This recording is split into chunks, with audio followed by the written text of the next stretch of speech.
நபி ஸல்லல்லாஹு அலைஹி வஸல்லம் அவர்கள் தன்னுடைய ஒவ்வொரு ஃபர்லான தொழுகைக்கு பின்னாலும் இந்த துவாவை ஓதாமல் இருந்ததே இல்லை. என்ன துவா? என்னோடு சேர்ந்து இந்த துவாவை சொல்லுங்கள்.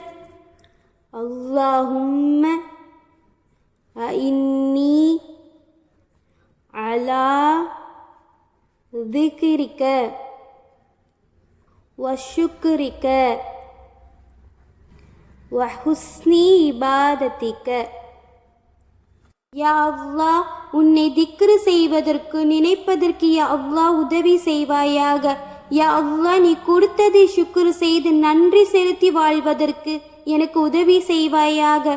அழகான முறையில் உனக்கு இபாதத் செய்வதற்கு யா அல்லாஹ் எனக்கு உதவி செய்வாயாக என்று ரசூல் ஸல்லல்லாஹு அலைஹி வஸல்லம் அவர்கள் தன்னுடைய 5 வக்து தொழுகைக்கு பின்னால் இந்த துவாவை ஓதாமல் எழுந்ததே இல்லை. இந்த துவாவை நாமும் ஒவ்வொரு வக்து பின்னாலும் ஒவ்வொரு தொழுகைக்கு பின்னாலும் இந்த ரமலானினுடைய 9வது நோன்பிலே நாம் கேட்போம். எல்லாம் வல்ல அல்லாஹ்விற்கு நன்றி செலுத்தி அவனுக்கு உண்மையான அடியானாக வாழக்கூடிய பாக்கியத்தை எல்லாம் வல்ல அல்லாஹ் நசீபாக்கி தந்தருள் புரிவானாக.